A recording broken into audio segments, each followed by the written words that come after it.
Welcome to Planet of the Agents, everybody.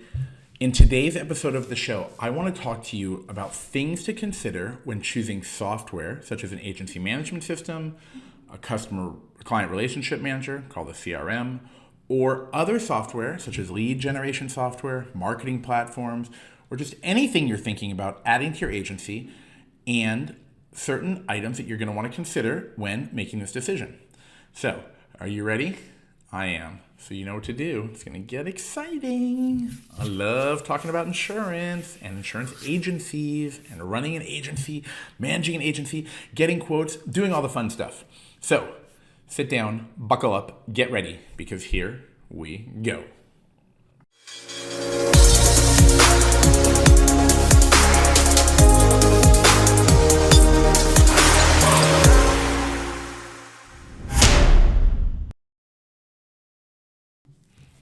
Hey everybody, it is your host here, Dave Baker, once again with Planet of the Agents.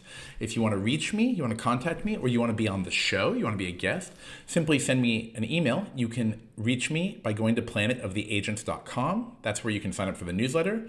You can contact me, and you can get in touch. Now, wherever you are listening to the show, make sure that you have tapped the little subscribe button, click the notification bell if you're on YouTube. If you're on the podcast, you know what to do. Make sure that you are subscribed and getting your downloads so you're notified when a new episode comes out. Okay. Now, one more quick thing. Don't forget to go in the description. You can also subscribe to the newsletter there. If you're on YouTube, you can scroll down, or if you're in the podcast description, you can subscribe there too. So let's talk about picking a system. Now, why am I bringing up this topic for your insurance agency?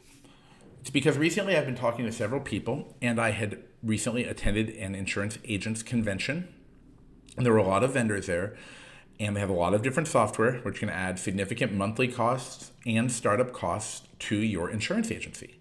So I was talking to this one agent from the Northwest, and he had mentioned that he was going to spend $4,000 or more to build out some automations, and then he had to pay monthly for some software. So the first question I asked, and I'm about to go through a list of things that I think you might want to ask yourself when you're considering doing this, is what are you trying to solve with this purchase of this software? And he said a few different things, and I said to him, okay, I understand what you're trying to solve. So my next question is, what is your expected outcome as a result of doing these things? Okay, so his expected outcome from solving problems like contacting people about potential cancellations or contacting people about cross-selling, these were logical things to say. His goal, of course, was to retain business. I understand that. And with the cross-selling was to get more sales, right? And so I said, let's go back. What is your goal again overall? And his goal was to reduce the amount of service work he had to do so he could focus more on sales. Okay, so along with the automations he was talking about, one was to do an annual email to the customers asking about mortgage changes and other potential changes to their policies. So I asked, okay, how will that work? And he said a survey will be sent or a questionnaire will be sent to a customer as their renewal approaches. That makes sense. Seems like an easy automation. I understand.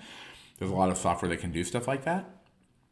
So my question then was a follow-up again. Well, what will happen when they fill out the survey? Let's say they want to make a change to their home or auto or personal lines policy. And by the way, this software, like much of the software out there, is focused on personal lines.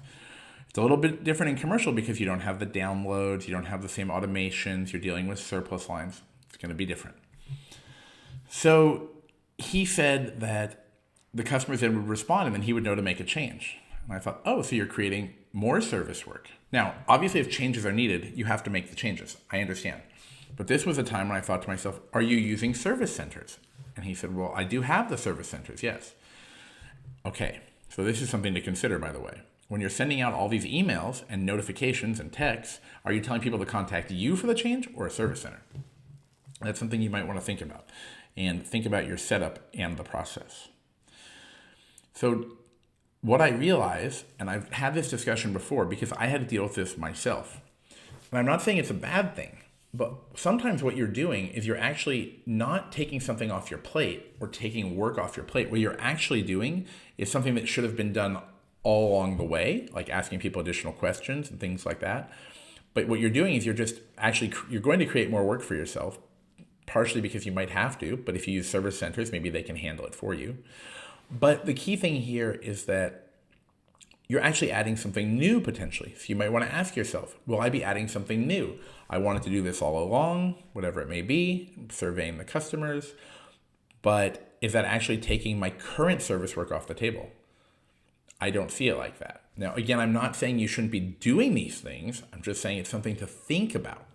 Will you need additional staff to help you? Do you have any staff at all? Let's back up a second.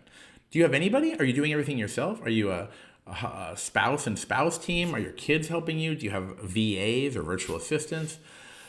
What do you have? These are questions that you might want to ask yourself because you might be taking on a lot of new work.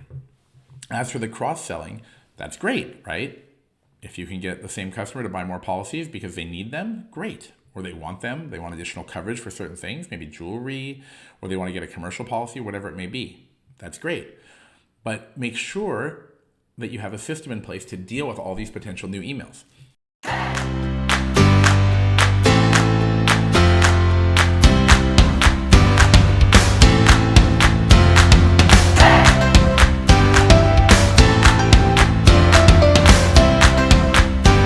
Let's say you have 1,000 to 3,000 clients with emails. You send out 3,000 emails. How many people do you think will respond? I mean, it's just a guess. I don't have the specific answer. Say 10% responded. Well, that would be 300 new responses and 300 pieces of service or other things you'd have to do. So you want to make sure that you're ready for that stuff. Obviously, there are different automations that can help you save time. And there is software out there that will help you do that by sending you notices, creating a dashboard, creating a task management system. If you watch one of my other episodes about software available in insurance and other industries, there's a lot of free task management system out there, free task management software and systems that are available. They're not integrated necessarily with insurance, but they could be, maybe with Zapier, depending on how you pronounce it.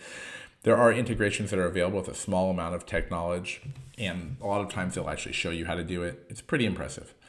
But the thing that gets me is I really want to know if I'm using a piece of software or subscribing to a monthly service, is it helping me save time? Is it creating more work for me? Is it doing work that I should have been doing in the past, but just didn't do because I didn't have the technology or an easy way to do it? Is it going to generate more sales? Is that what you want to do? I know some of you just sit on your books and your renewals and you just want to maintain them. That happens. Some of you out there, you want to grow your business. That happens. So a follow-up question to growing your business for me is going to be, will the types of policies that I'm marketing and the cross-sell opportunities that I might be getting, will they generate enough revenue to make it worth the time? For example, let's talk about personal lines for a second. If you're selling renter's insurance, that could be $100 to $300. I'm sure some renters out there pay much more than that. But how much revenue are you generating? $10, $15, $20? I'm not saying you shouldn't sell renter's insurance, but maybe you might want to send it to a service center. You might want to have that cross-selling being done by somebody else for a small amount of money. It's not terrible, you know. Now, I know not all of you use service centers. I know you don't want to. I know they reduce your commission. I got it. But you have to weigh out the options, right? I did it. A lot of people have to do it. Now, I do mostly commercial now. So when I do work, in wholesale, so I talk to a lot of agents. I have a lot of experience in the retail side of the business. For those of you who don't know those terms, retail means the agent that speaks to the public. I do have that experience. I am familiar with the software, different options available. I just went to the convention and a lot of people tried to sell me something with some pretty heavy setup fees. That was rough. But here's another question that I like to bring up as well. Will the software allow you to easily migrate your data, or can you simply download your files? This is a key question. Some people are using cloud providers to store their files in like a simple file system, like commercial accounts and personal accounts, and a folder for every customer and a folder for every policy. That's very simple and straightforward. Some of you still use servers or network assisted attached storage like a NAS drive. There's a lot of different options out there. Some of you use different cloud services. But here's the thing. When you use some of these agency management systems and other software, keep in mind something. your files might be put into their system. And sure, they're your files. You can take them out. But if you had 3,000 customers with 5 files apiece, what are you going to do? Can you just download them all in a simple hierarchy folder, a system, a simple thing to read? Or will you have to go to every single customer's account and download each file individually? In fact, before uploading files into a system, maybe consider those things, right? Those are things you might want to consider. How will all of these things be integrated? How easily can I get my data out? What if you spend the money and then you just don't want to use the service anymore? What happens? Who's going to put the data into the system? Can they migrate it from your old system? Are you even using something that's compatible? Do they have a way to pull all these things out? These are all questions you might want to ask yourself. So basically, there's a big question of ROI. What is the return on your investment? Personally, I would take some time and think about, what do I want to achieve? How will this help me? Will this create additional work? Will this make my life easier? And will this help me grow my business? These are all things that I like to think about when making a big decision like this. Now, I know this is a surface level view, 10,000 feet up, but after going to the convention and listening to people talk about all the different software, I started asking them, the vendors, some of these questions, and they looked at me. Some were perplexed, some didn't like that I asked these questions. Some were happy to answer my questions, and some had put a lot of work into thinking about this. And I commend some of them, and others, were not my favorite. But these are just some ideas I wanted to throw out there before you go spend thousands and thousands of dollars. There are a lot of great systems out there. Just make sure you find the one that meets your needs. So I wanted to make this shorter episode of Planet of the Agents because this is a topic I was thinking of, and I appreciate all of you watching the show on YouTube. I really love it when you watch on YouTube, and I appreciate those of you who are listening on your podcast. Make sure that you have liked the show. Make sure you're subscribed wherever you are listening. If you're watching on YouTube, please leave a comment because that certainly helps me with the show. And make sure to share it. Share the links to the show. You can share it on LinkedIn. You can share it with your friends. If you'd like to be a guest on the show, if you're a vendor, an insurance company, a carrier, an underwriter, or even an agent with something interesting, please reach out to me. Go to planetoftheagents.com and click the contact button, and I would love to hear from you. All right, everyone. Here, if you're watching on YouTube, here comes another video, and I will see you all in the next episode of Planet of the Agents.